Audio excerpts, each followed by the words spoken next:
So now that we have the germination medium created, I'm going to show you how I turn that into a potting soil that we're going to use to transplant those seedlings into 6-packs and 4-inch pots where they're going to need a little bit more food in their soil.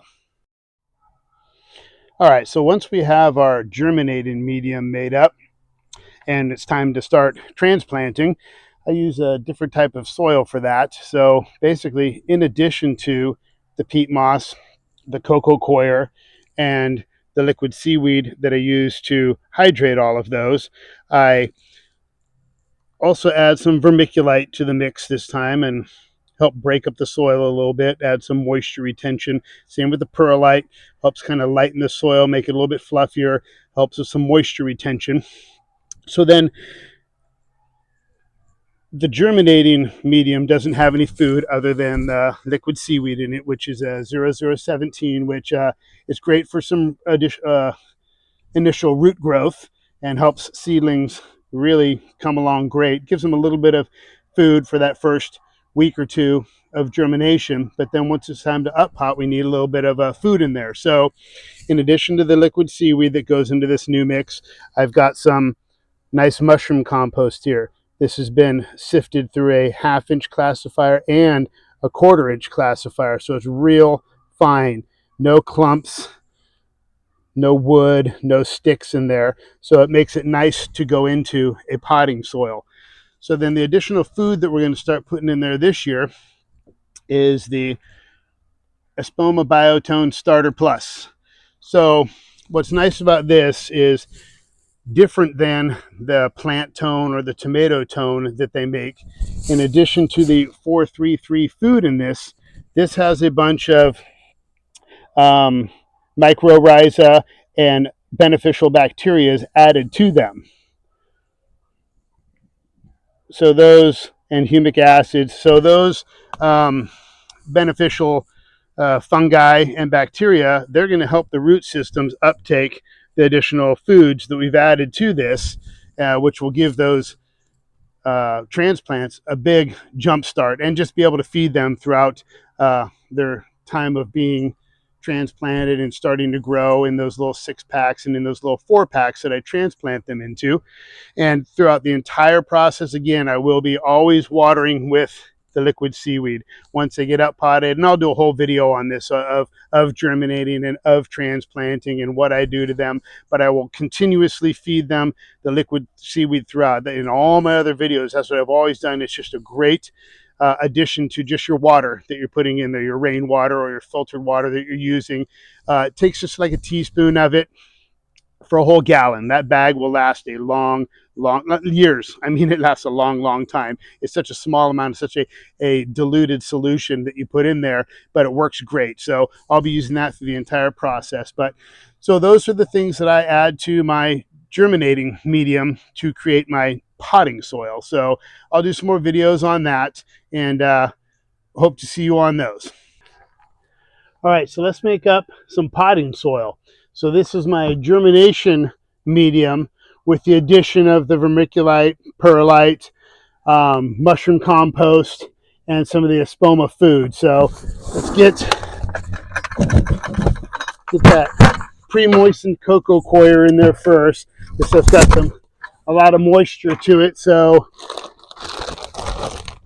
it'll actually hydrate this peat moss pretty good. So we're trying to do like about a 50-50 mix on this. This is just kind of a small batch that I'm going to make up here. I'll add to this. Probably get this thing filled up for what we're going to need this year with the greenhouse and all the starts that we're going to be bringing down to the farmers markets and stuff this year. All right, so there's about 50-50 of that. Got a bucket of some nice sifted mushroom compost. Get that in there. And then it says for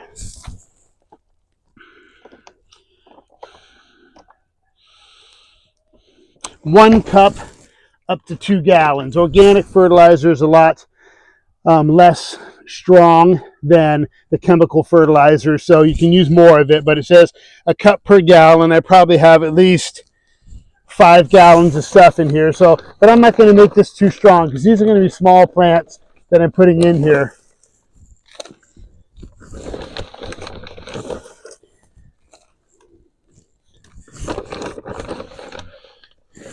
I'm just going to keep it at about that for now.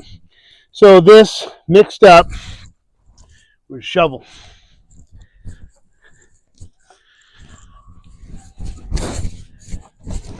Oops. How about we get the other stuff in there too? Vermiculite. I'm not really going to do much measurements of this stuff. We're going to be getting some big bags of this. I just needed some right quick for the video, so I got some smaller bags.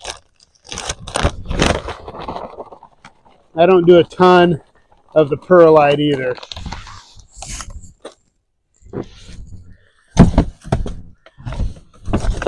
And I just kind of eyeball it, what looks good.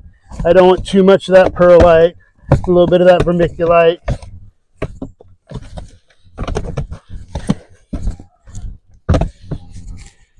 Just kind of eyeball it. A little bit of this, and a little bit of that. That coco coir and that peat moss, they've already got real good moisture retaining abilities, but that vermiculite and that perlite are going to help break up that soil too. Keep it loose for those nice brand new baby roots to be growing down there. And that's what we're talking about.